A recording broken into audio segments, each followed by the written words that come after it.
Wait, don't spend that nickel just yet. Because right now, sitting in your pocket, your drawer, or even hiding in your daily change, could be 5 Jefferson nickels worth far more than their face value. These coins are sleepers, the kind of silent treasures most people spend without a second thought. But collectors? They're hunting them like gold. One of these nickels could turn loose change into real cash, and the crazy part is, people walk past them every single day. So before you toss another coin into a jar, let me show you the 5 rare Jefferson nickels you must look for. The ones that can change your collection, your wallet, and maybe even your luck. Have you ever held a 1988 Jefferson nickel in your hand and wondered what stories it carries, what secrets lie within that simple 5-cent coin? Today we dive deep into one of the most underrated yet fascinating chapters of American coinage history. The 1988 Jefferson nickel, a coin that may look ordinary to the untrained eye, but hides within it a world of design evolution, minting perfection, collector obsession, and market surprises from the hands of the engravers at the Philadelphia and Denver. Mints to the collectors who now chase rare full-step varieties across the globe, this nickel represents more than just change. It's a mirror reflecting the final days of an era before modernization swept through American coinage. So stay tuned, because what you are about to hear will completely change how you look at the nickels in your pocket. This is not just a coin, it's a time capsule from 1988. The year 1988 was a pivotal one in the history of the United States Mint. The nation was on the edge of change both technologically and economically, but the Jefferson nickel stood as a symbol of consistency, a coin that had remained largely unchanged since its debut in 1938. Yet in 1988, subtle transitions were already brewing changes that would influence the design and production of nickels in the years to come. This coin marked the closing chapter of an era right before the mint's modernization wave began in the 1990s, when digital engraving and laser scanning would revolutionize coin making forever. To understand the 1988 Jefferson nickel, we must first go back to its roots to 1938, when Felix Schlag's design replaced the long-running Buffalo nickel Schlag's design, featuring Thomas Jefferson on the obverse and Monticello on the reverse became an American icon. The design had undergone small refinements over the decades, but by 1988, it had reached a point of both artistic maturity and technical limitation. The mints in Philadelphia and Denver were working under different die conditions. The Philadelphia Mint produced over 459 million nickels, while the Denver Mint struck over 662 million. But despite these massive numbers, collectors know that not all nickels are created equal. The difference between a common circulation strike and a high-grade full-step specimen is night and day. Full-step nickels, those that display complete and sharp details on the steps of Monticello, are among the most sought-after varieties of the Jefferson series in 1988, achieving a full step strike was particularly difficult because of worn dies and striking pressure variations. This challenge makes well-struck examples from that year extremely desirable to serious collectors. The San Francisco Mint also played its role in 1988, producing proof nickels for collectors. These proof coins were struck multiple times on polished planchets, resulting in mirror-like fields and frosted devices. The 1988 S-proof nickel showcases the height of precision for that era with clean details that contrast beautifully between Jefferson's portrait and the dark reflective background. These coins were sold directly to collectors as part of the United States Mint proof sets and remain an important part of the 1988 nickel's story from a design perspective.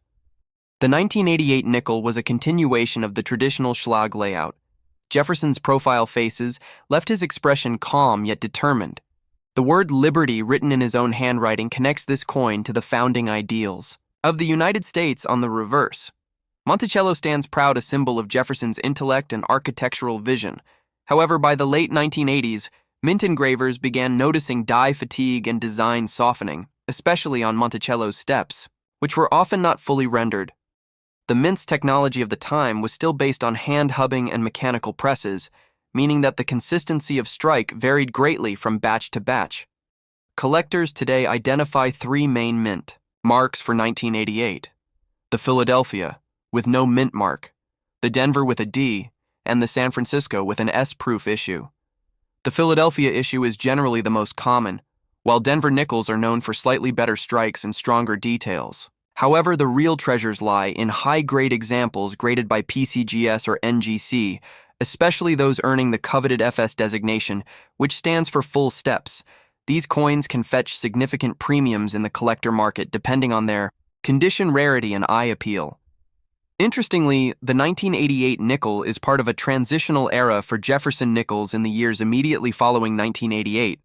The Mint would start preparing for the use of computer-assisted engraving, which changed how dies were produced forever. The 1988 coins were among the last to be created entirely through traditional craftsmanship, making them historically significant as the bridge between the old and the new methods of minting. Another aspect worth noting is the metal composition. The Jefferson nickel since 1946 has been made of 75% copper and 25% nickel, a durable alloy that resists corrosion and gives the coin its characteristic silvery appearance despite being struck in the millions. The quality of these coins depended heavily on die condition and press maintenance. Many 1988 nickels show weak strikes on Jefferson's hair and Monticello's dome, which makes fully detailed specimens highly collectible today. For modern collectors, the 1988 Jefferson nickel holds both nostalgic and numismatic value. It's a coin that connects the everyday spender to a deep history that stretches across the 20th century. Its affordability makes it a perfect entry point for new collectors. While high-grade examples and proofs attract seasoned numismatists who appreciate the technical nuances of die quality and strike precision, the coin may not have the war silver composition of the 1940s nickels or the dramatic design changes of the early 2000s, but it has a quiet significance representing endurance through change as you explore this coin further. Consider how many of these nickels have passed through countless hands since 1988, vending machines, grocery stores, gas stations, and pocket change yet among them might be a rare gem. A coin with the perfect strike that survived circulation untouched, resting quietly in a roll or a jar, waiting for a collector to rediscover it and recognize its true worth in the grand tapestry of American coinage history. The 1988 Jefferson nickel might seem like a small thread, but when you look closer, it's part of a story that spans artistry, technology, and heritage. Every curve of Jefferson's face, every step on Monticello's staircase, tells the story of American resilience and innovation. In the world of American coins, there are mysteries that have fascinated collectors for generations, but few stories capture as much intrigue, curiosity, and hidden history as the story of the Jefferson nickel, especially the elusive year of 1975, because, believe it or not, there is no officially released 1975 Jefferson nickel, and yet stories, rumors, and myths about this coin continue to echo through the halls of numismatic history. Today we are diving deep into the fascinating history of this remarkable coin, the Jefferson nickel, a design that has stood the test of time since 1938, and the mystery behind why there is no 1975 dated nickel struck for circulation. This is not just a story about metal and minting. It is a story about America itself, its economy, its changing designs, and the decisions that shape the coins in your pocket. Welcome to a journey through the past. A story that will make you look at every nickel differently forever. Now let us go back to the mid-1970s, an era defined by political change, economic struggle, and transition in American culture. The Vietnam War had ended. The nation was recovering from the oil crisis, and inflation was running high. The U.S. Mint, like every other institution, was adapting to new realities, and in this turbulent period, the Mint made one of the most interesting decisions in modern coinage history. That decision would make the 1975 Jefferson nickel a coin that technically does not exist. To understand this, we must first revisit the history of the Jefferson nickel itself. The Jefferson nickel was introduced in 1938, replacing the Buffalo nickel after a design competition. The winning design came from Felix Schlag, a German-born sculptor who captured a neoclassical portrait of Thomas Jefferson on the obverse and the president's home, Monticello, on the reverse. It was elegant, simple, and patriotic, and over the decades, the design would endure through war, peace, and countless social changes. During World War II from 1942 to 1945, the Mint changed the composition of the nickel, removing nickel metal itself to save it for the war effort, creating the so-called wartime silver nickels, which had a large mint mark above Monticello and a distinctive look. When the war ended in 1946, the Mint returned to the original copper-nickel alloy, and production continued steadily through the 1950s and 1960s. By the time the 1970s arrived, the Jefferson nickel was a familiar sight in every American's hand. But behind the scenes, major changes were brewing. The Mint had introduced the Eisenhower dollar in 1971 and was already planning for a new coin honoring the bicentennial of American independence in 1976. The bicentennial project would transform the quarter, half dollar, and dollar coins, all of which would bear dual dates, 1776 to 1976, and special commemorative reverse designs. However, the nickel, dime, and penny were left out of this celebration, yet the Mint had to carefully manage its production schedules to make room for the enormous output of bicentennial coins. In 1974, millions of Jefferson nickels were produced across Philadelphia, Denver, and San Francisco for circulation and proof sets. But as the Mint geared up for the bicentennial coinage, a decision was made to skip the 1975 date for the nickel as well as for the dime and quarter, because all presses and dies for these denominations were retooled to begin immediately striking 1976 bicentennial issues for the larger coins, and 1974 dated coins for the smaller ones, which continued into early 1975 production runs. In fact, the Mint continued to produce coins, dated 1974, well into the early months of 1975, effectively replacing any need for 1975 dated nickels, thus no regular issue 1975 Jefferson nickels were ever released. This rare decision created what collectors today call the missing year. This brings us to the heart of the mystery. The United States Mint never produced a coin with the 1975 date for the Jefferson nickel. Yet rumors have persisted for decades that test strikes or experimental pieces exist. Some stories suggest that Mint engravers prepared sample dies with the date 1975. Before the official production plan changed, others claim that a handful of test impressions were made on nickel planchets to check die alignment and pressure before being destroyed. Though there is no verifiable proof of these pieces existing, these rumors have fueled generations of treasure hunters and collectors to inspect every nickel they find, hoping to discover what could be the rarest Jefferson nickel of all for serious numismatists. The absence of a 1975 date is as fascinating as any rare coin, because it highlights how coin production is influenced by planning, logistics, and national events. If you look at the production records from the Philadelphia and Denver mints, you will find that in 1974, over 884 million nickels were struck, and in 1976, over 570 million were produced. But in the official Mint report for 1975, there is a blank line under the nickel category, a small but powerful reminder that sometimes the story of a coin is not just about what was made, but also about what was not. Meanwhile, in 1975, proof sets produced at the San Francisco Mint contained coins dated 1975 for the cent, dime, and half dollar. But the nickel in those sets remained dated 1974, adding another layer of intrigue to collectors. Even more fascinating was the famous 1975 no-S proof dime, an extremely rare Mint error that escaped into a few proof sets and became one of the most valuable modern coins in U.S. history. That error further cemented 1975 as a year of anomalies and mysteries for American coinage. As we move deeper into this story, let us explore the broader context of American coin collecting. In the 1970s, coin collecting had become one of the most popular hobbies in the United States, with millions of Americans searching their pocket change for silver coins, rare dates, and mint errors. The Red Book, officially known as a guidebook of United States coins, was in nearly every collector's home, and the Jefferson Nickel series was a favorite because it was affordable, completable, and historically rich. By 1975, collectors were beginning to notice that no new nickels bore that date, leading to speculation that a special bicentennial nickel might be coming. When the 1976 coins were finally released, many were surprised that the nickel design had not changed at all. This confusion further contributed to the mystique of the missing 1975 nickel. From a technical standpoint, the Jefferson nickel of the 1970s remained virtually unchanged in composition, consisting of 75% copper and 25% nickel, weighing 5 grams with a diameter of 21.2 millimeters and a smooth metallic appearance on its surface. The Philadelphia Mint struck coins without a mint mark, while Denver placed a small D to the right of Monticello, and San Francisco continued to produce proof coins marked with an S. By 1975, advances in die preparation and planche quality had made the coins more uniform than ever, though die wear and strike quality still varied significantly. From batch to batch, let us now discuss the economic factors that influenced the mint's production schedule.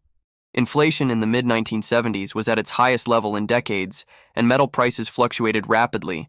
As a result, the mint was under pressure. To reduce costs and streamline production, priorities were given to denominations that were in higher demand, and those tied to the bicentennial commemorations. Smaller coins, such as the nickel, were considered stable in supply since large numbers from previous years were still in circulation. The mint simply saw no need to issue a 1975 nickel. This pragmatic decision, though efficient for the government, would later become a collector's obsession. Fast forward to the modern era, and you will find that the story of the 1975 Jefferson nickel continues to fascinate both veteran numismatists and newcomers alike. Every major coin reference book includes a note about the missing 1975 date and discussions of why it was skipped. Some collectors even create display albums with a blank space between the 1974 and 1976 slots, labeling it the phantom year of the Jefferson nickel.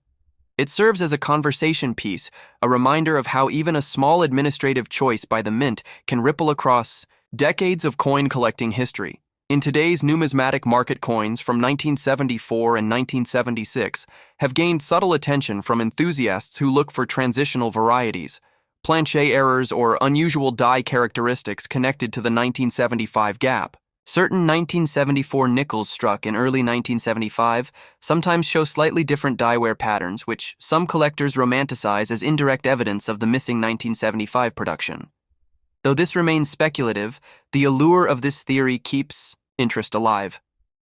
From a historical perspective, the 1975 Jefferson nickel is a lesson in timing, policy, and design continuity. While other denominations embraced change during the bicentennial era, the nickel quietly stood still, holding onto its classic Jefferson Monticello design that would remain virtually unchanged until the Westward Journey redesign of 2004 and 2005. And later, the modern forward-facing Jefferson portrait introduced in 2006. The absence of a 1975 date thus marks both a pause and a bridge between two great chapters of American coinages. You hold a 1974 or 1976 nickel in your hand. Imagine the machinery, the decisions the mint officials and engravers who debated production schedules in the 1970s, none of them could have predicted that their practical planning would give birth to one of the most mysterious dates in modern U.S. coinage. The 1975 Jefferson nickel remains not a coin to be found, but a story to be told and a question to be asked every time someone flips through their change. What if one escaped? What if somewhere out there lies a 1975 nickel waiting to be discovered? Imagine holding in your hand a coin that millions of Americans used every single day without a second thought, yet hidden within that ordinary piece of metal lies a story of American pride, craftsmanship, and quiet evolution.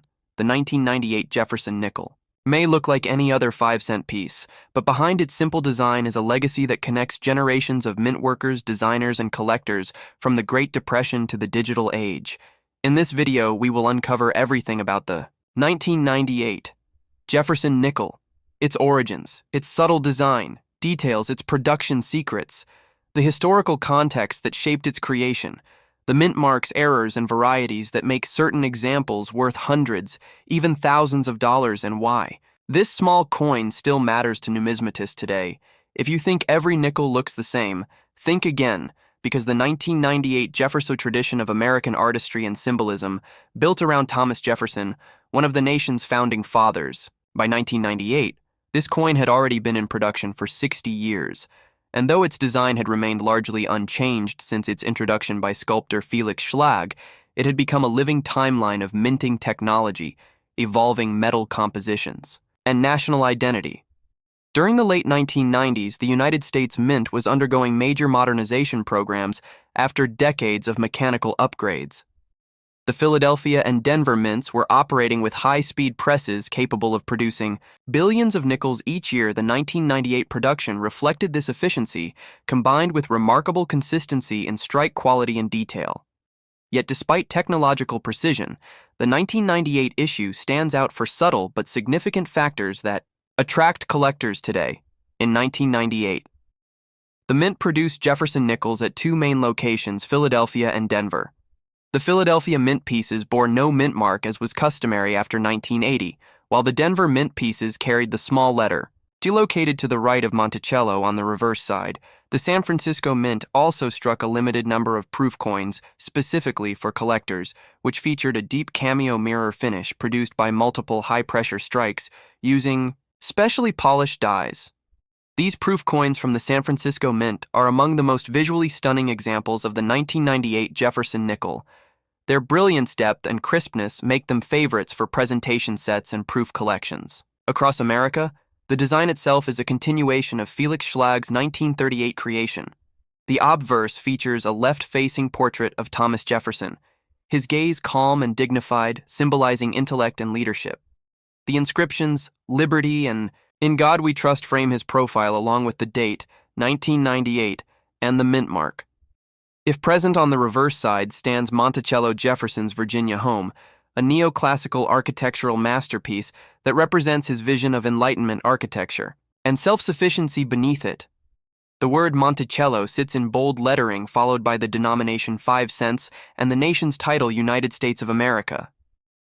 Though these design elements had persisted for decades, the quality of their impression in 1998 was sharper and more refined than in earlier years because of improvements in die engraving and planche preparation.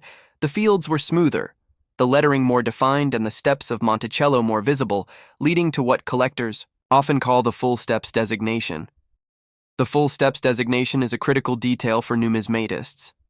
It refers to coins where the steps at the base of Monticello are fully struck and distinct from each other without blending or flattening due to die wear or insufficient pressure. A 1998 Jefferson nickel with full steps is significantly rarer and more valuable than a typical circulation strike.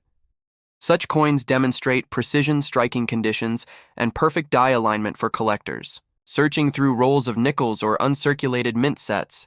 The thrill of discovering a 1998 full steps nickel is comparable to finding buried treasure because it proves the coin left the press in near flawless condition. The 1998 minting year is also important because it preceded a major transitional period for the series only a few years later in 2004. In 2005, the United States Mint would redesign the reverse of the nickel as part of the Westward Journey series, marking the bicentennial of the Lewis and Clark expedition that ended over 6 decades of uninterrupted use of Schlag's design. Thus, 1998 represents one of the last years of the classic Jefferson nickel in its original form before the changes that would redefine the coin's appearance. For a new generation collectors who value historical continuity, view the 1998 issue as the close of an era, a bridge between the traditional and the modern in terms of mintage. The Philadelphia Mint produced approximately 630 million nickels, while the Denver Mint contributed over 570 million, making the total mintage exceed 1.2 billion pieces. Despite this massive number, the condition of the coins varies widely due to handling and circulation wear. Most examples show dull surfaces and worn steps, but uncirculated and proof strikes maintain strong luster and high detail. Proof coins from San Francisco numbered around 2 million and are readily available, but still hold collector interest due to their exceptional strike, and finish error coins from 1998 add another layer of intrigue to the story. Off-center strikes, broad strikes, clipped planches, and die cracks occasionally emerged from the mint that year. While quality control had improved compared to earlier decades, human and mechanical factors still allowed minor flaws to escape into circulation. Certain errors, especially those with dramatic off-centering or double strikes, can command high prices among specialists who seek rare manufacturing anomalies. The most desirable examples often combine minting mistakes with full steps or uncirculated surfaces, multiplying their value and appeal. The composition of the 1998 Jefferson nickel followed the standard post-war formula of 75% copper and 25% nickel, a balanced alloy chosen for its durability, resistance to corrosion, and ease of minting. Though lightweight, the coin's metallic mixture gives it a distinctive silvery hue and a pleasing ring when dropped on a hard surface. By the 1990s, the mint's supply chain for nickel and copper was fully stabilized, ensuring consistent quality and uniform toning across the nation's production. The planches were prepared by cutting blanks from long metal strips, then annealed, cleaned, and fed into high-speed presses that struck each coin with tens of tons of pressure in milliseconds.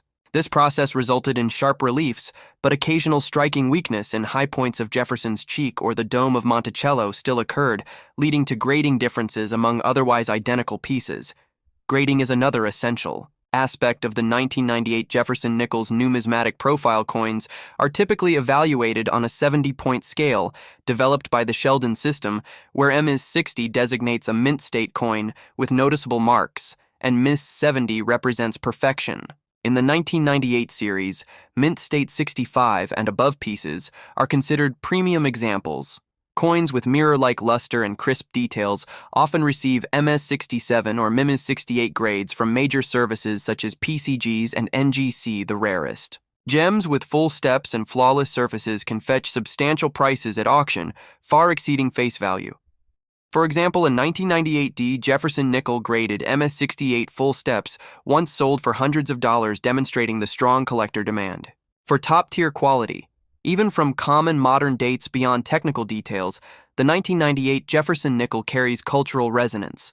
It symbolizes the enduring stability of American coinage during a decade marked by economic growth, technological change, and optimism. The 1990s saw the rise of the internet, globalization, and digital finance. Yet amid all this transformation, the humble nickel remained physically unchanged. A small piece of continuity that linked Americans across generations. It circulated through gas stations, diners, vending machines, and school lunch lines, acting as both currency and quiet history bearer for millions of daily transactions. Every worn 1998 nickel tells the story of where it traveled, who spent it, and how it survived. The shift from analog to digital money. By the end of the decade, the mint was preparing for the 21st century, introducing new dye preparation technologies and experimenting with laser engraving that would soon revolutionize coin detail. The 1998 issue stands as one of the last to rely entirely on traditional mechanical hubbing methods, making it historically significant. From a production standpoint, its craftsmanship bridges the hand-engraved past and the digitally engraved future. For this reason, advanced collectors often preserve high-grade 1998 nickels as time capsules representing the last chapter of purely mechanical die work in the Jefferson nickel lineage. When examining a 1998 Jefferson nickel, collectors look for several identifiers: sharp portrait detail, strong luster-defined steps on Monticello, absence of die fatigue on the reverse rim, and clean fields free of marks or discoloration. Some examples may tone naturally over the years, developing golden violet or blue hues due to environmental exposure. Such toning can enhance aesthetic appeal and add unique personality to the coin, increasing its desirability within the hobby.